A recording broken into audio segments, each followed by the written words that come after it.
Phelps, you want me to do it? On this episode of On the Hunt, I'm hunting archery elk in Montana with Jason Phelps and Dirk Durham of Phelps Game Call. It's a bugling battle for the ages. We're in an undisclosed mountain range none of us have ever been to. It's safe to say that all mountain ranges in Montana harbor elk, but having never been to this one, we don't know shit about the particulars of these elk. The unknown makes it more of an adventure, but it's also going to make it harder to find the elk. Luckily, I've got two of the best elk callers I know on my team, so I'm feeling confident. He always likes to think his stuff's better than anyone else's, you know, because he's not real humble. Good.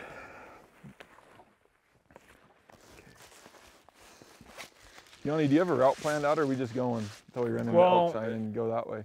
Yeah, something like that, I think. You know, because here it's pretty narrow, but it only takes Opens up. not far till it opens up, and then we'll be good.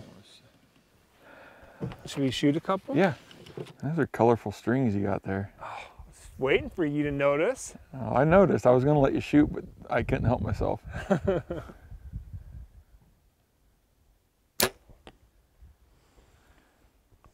I'll take it. Oh. Dirk, do you want to shoot one?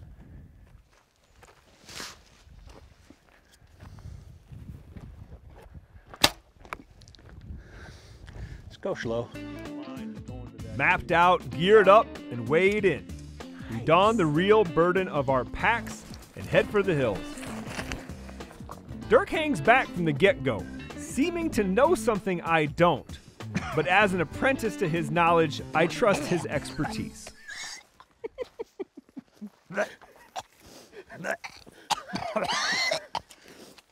Phelps. That was rancid. Jason and Dirk are known for their bugling. Yes, how good they are at it, but almost more so how much they do it. Some of the haters even say they do it too much to the point of educating or spooking elk and ruining it for other hunters. I've hunted with Jason before. His bugle-a-lot tactics work. There's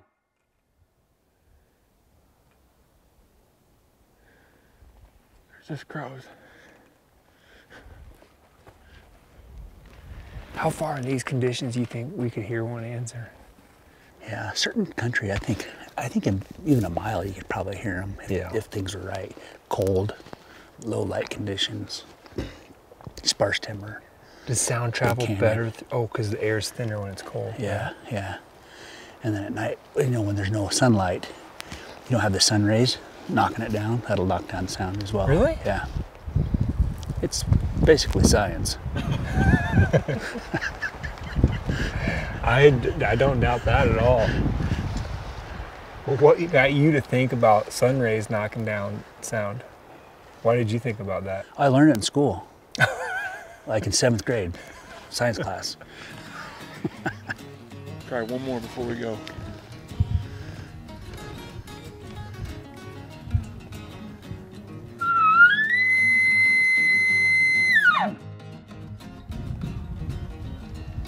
Nope, nothing. Phelps, you want me to do it? That call tastes like that mustard grass. You're not supposed to use Chinese food with your calls, Phelps.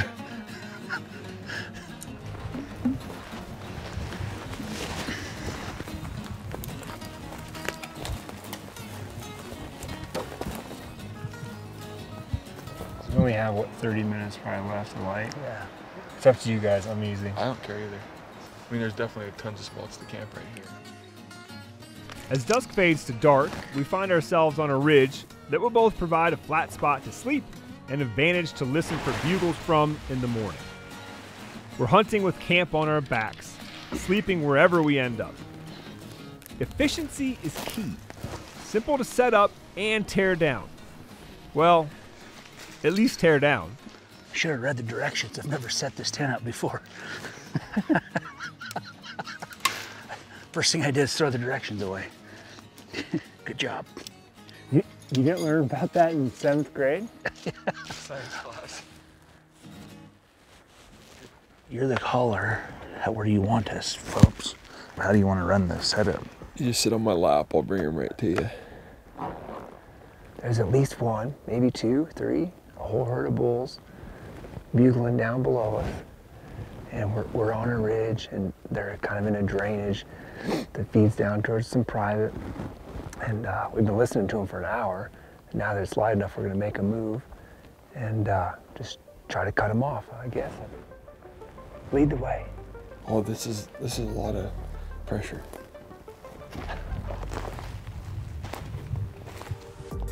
We thought we'd get to those bulls in 30 minutes, maybe an hour. We've now been hiking for 2 hours, and it doesn't seem like we're getting any closer to those elk than we were at daylight. Moving through this terrain is like going through an obstacle course of downed fir trees and giant boulders. Maybe we spread out 100 yards or so apart. Start bugling like there's something happening over here, like somebody found a hot cow or something, and then start our own battle royale. Willing to give it a try.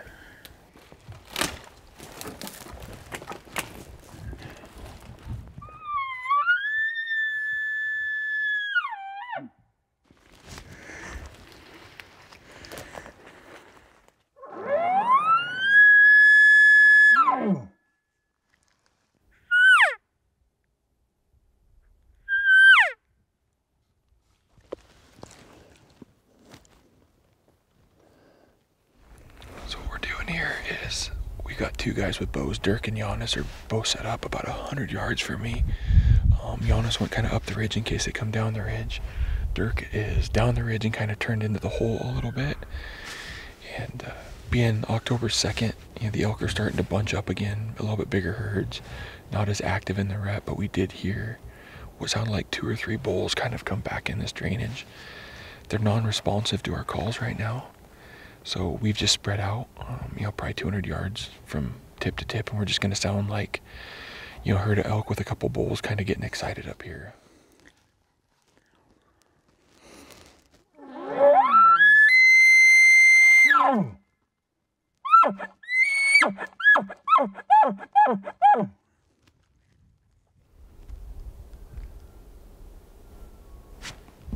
Bull answered. Yeah, I thought that. What you thought that way? Yeah, he answered. He answered Dirk's second bugle, and then he just answered again, and it seemed like he was quite a bit closer. So. Okay. Maybe I'll go over to Dirk and just talk to him for a hot second, and then. Dirk's got to have a better beat on him than I do. Yeah. Okay. You're just gonna hang here. Yeah, I'll just hang out. You're comfortable. Yeah, I'm super comfortable.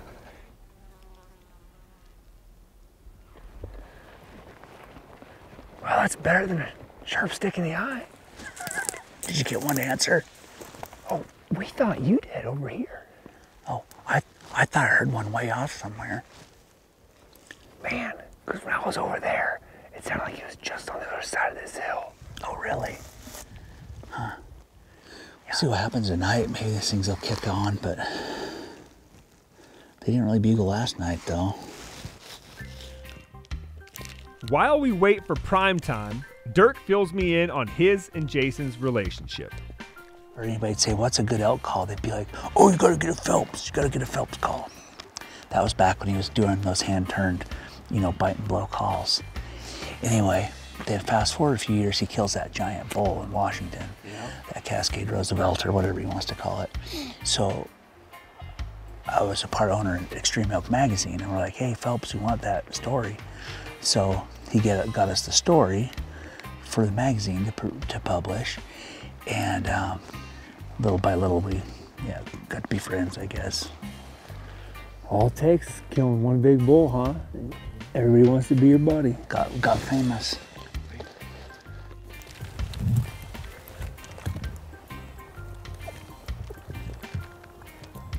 We sat around all day after never catching up to the elk. As Jason said, it was just going to take us 10 minutes to get to them, and it took about 2 hours and 10 minutes. They were in bed. We're just going to get up in the dark and hike an hour more in the dark into some new country and hopefully hear more elk. Fingers crossed. Yes.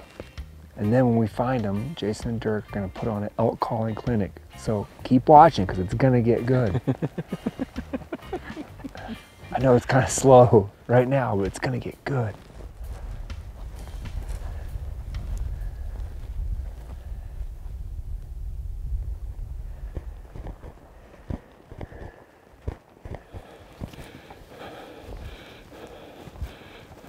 I want to bugle from right up here on the top. Our second day starts off worse than the first. 0 responses to our bugles. We continue pushing into the mountains. We're now about 4 tough, trailless miles from the trucks. Just as our post-lunch slump, aka nap time, starts to set in, we hear what we came for. There's one. Yeah, definitely. There's an elk. There's an elk right there. There's a white channel next to it, right at the ridge top.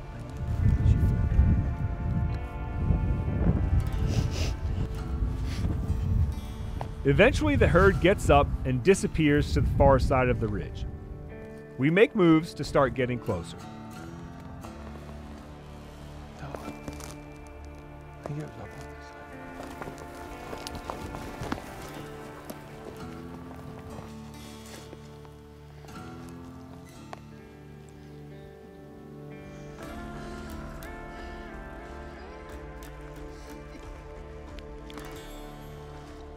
We're having troubles making a decision, but this is the game you play when you're elk hunting. Like, you worked your tail off to get in here. It took us 2 days to find them. We're like 4 miles from the truck. We've camped out 2 nights. And now we finally kind of have an opportunity. And like, if you just waltz in there, all it takes is the wrong wind for 5 seconds and it's over. Yeah. Just reset it and start from the beginning. But I think if we give it 15 minutes, that sun's gonna be below that ridge line and it's gonna get really cool in there, so. And then you're just thinking, just go up the creek. Yeah.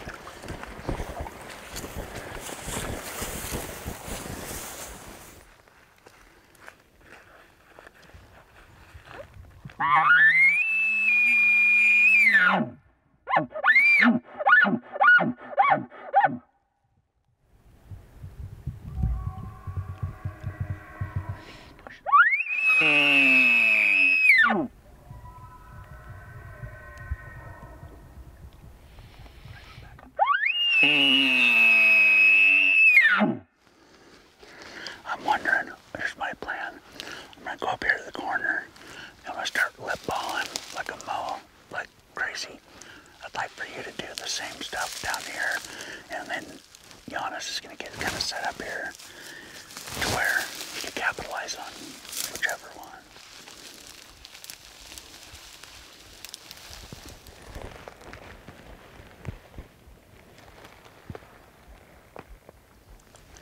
I got a cow over here.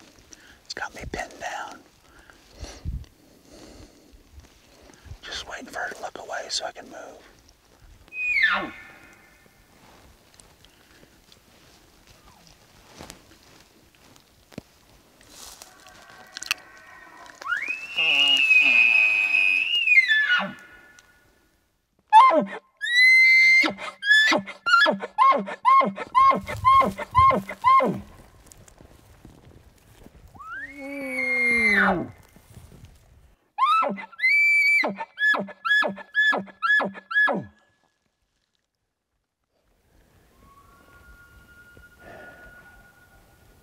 I'm just gonna have to make a move and hope for the best. While Jason keeps the bulls bugling, I decide to make an aggressive move and go to them.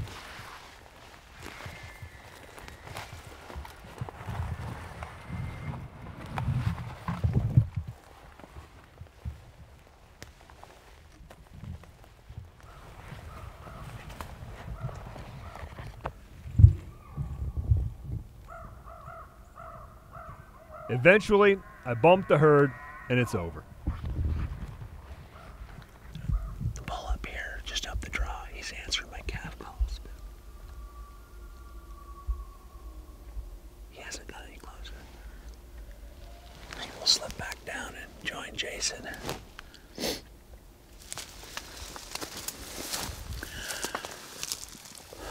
Freezing to death. It's freaking cold. Yeah, we got up around the corner. Cow's standing there, going like this. Yeah, we heard her bust. Yeah, they bust off. But then that wimpy bull come back down.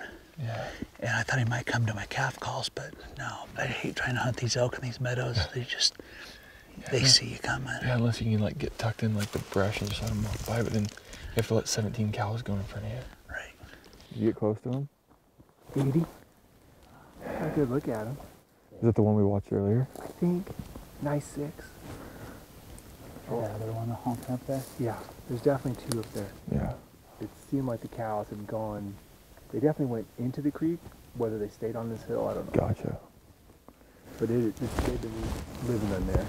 Just, Hammered, huh? yeah. Just back up and I think so. Camp right on the private line and yeah. block them. yeah, and go as far downstream so our wind just keeps going down all night. Yeah. I think that sounds like a plan.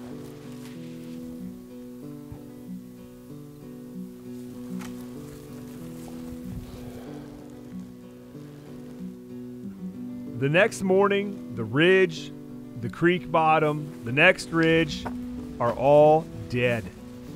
I obviously pushed them out. I should have been more patient the night before, and we could have had another shot at those bulls. Reset and start over.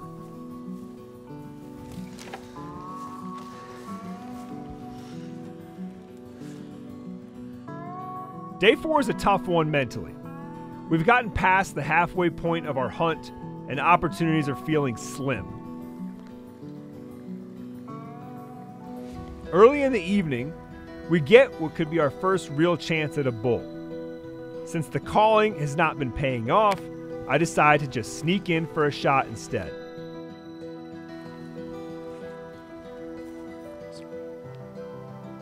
I have tunnel vision on the bull and get busted by a cow in my periphery. It's a blown opportunity, but that's elk hunting. After enough of those, everything will come together and I'll get a shot. Why didn't that guy just leave his cows? I mean, it's October 5th. I thought he was going to try to race us to the crossing there. Or at least come check us out. Man, I had a perfect shot if he come to just look across the creek at us. Let's eat and we can talk about it. I'm kind of tired. I need to sit down. What did you do today to make you so tired? You didn't walk very far. Well, that was 12 miles plus the 2 miles that we walked to the spot we left you at. Right. That's behind us. We wake to bulls bugling in the distance. Hell yeah. On our way to the closest bull, we run into a herd of cows.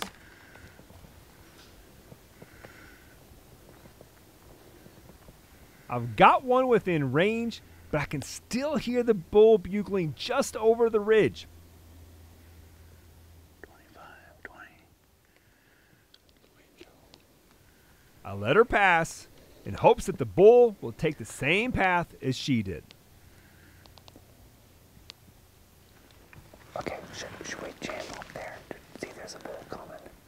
I thought I just heard the bull bugle way away though. Ways away. I could barely heard a bugle just a second ago. It was a little ways away. There. Where was that?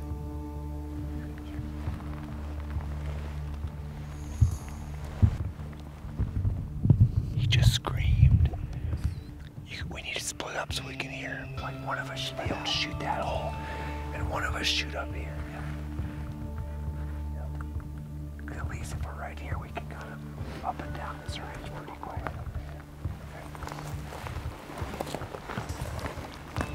We get to the top of the ridge and the bull sounds close. Let's drop down. Dirk and I set up and Jason begins a calling sequence. Can't screw nothing up here, I don't think.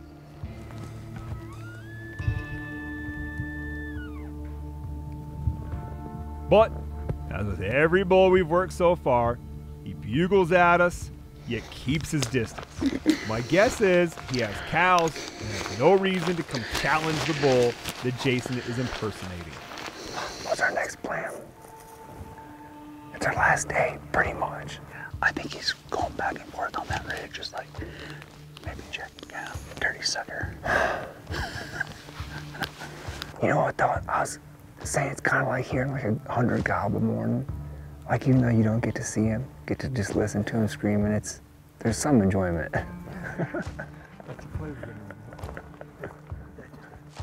If you're wondering why we're not chasing after the bull, it's because he's on private land. We simply can't go any farther in his direction.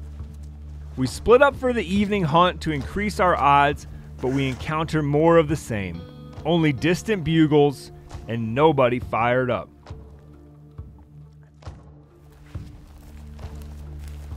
The next morning, we work the private-public boundary again, but can't get a bull to come our way.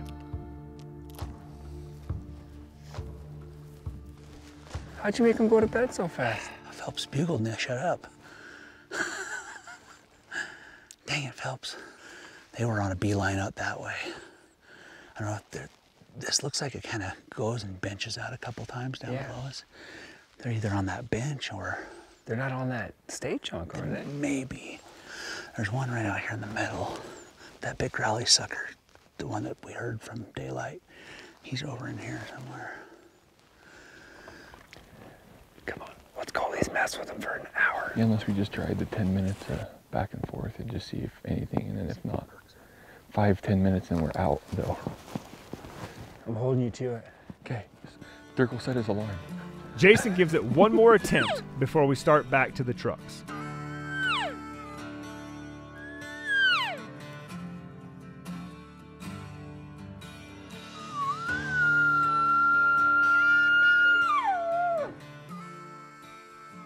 That wasn't 10 minutes. It's 10 minutes in Elk Calling time. You just gave up, Phelps. You gave up. You had time on the clock. This is the fourth quarter. I was changing plans. Did you learn anything from the Mighty Ducks? Fourth quarter, we're in our own end zone. The guy with the Hail Mary. Or maybe punt. See if we can get the ball back. Let our defense It's on our way back. We know there's elk bugling down drainage, so yeah, we could probably get there under an hour. Giddy up. Yeah, yeah.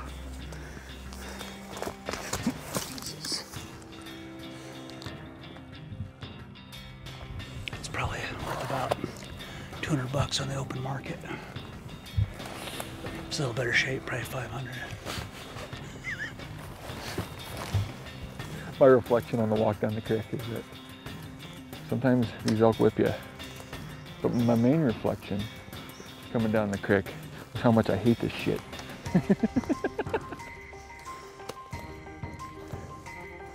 On a hunt like this, it's tough. You always want to, oh, we made great memories and we had fun in the mountains as a group. And I'm, yeah, but you could have did all that and killed. So I mean, when you come out here, you're always just trying to still kill elk. Yeah. And when you don't, you kind of, I hate going back and saying, well, it was a great camping trip. It was a great bow hike. It was a great camaraderie. It was.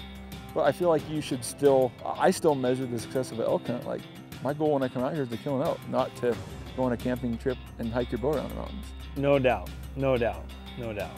But I feel like I can't come out of here and be so down because we didn't kill one. Because if it really was only measured by that, like success and failure, then I don't think I would do it. It kind of leaves a good sting in your hind end, you know, if you don't come and notch a tag. I've always said if you can spend 10 days or even 5 days in the backcountry with somebody and not want to kill them, that's a special person. This week was a for sure, marathon for sure. of mental and physical perseverance. We didn't get exactly what we came here for, but in the end, the adventure, camaraderie, and yet to be filled freezers is exactly why we'll come back next year and do it all over again.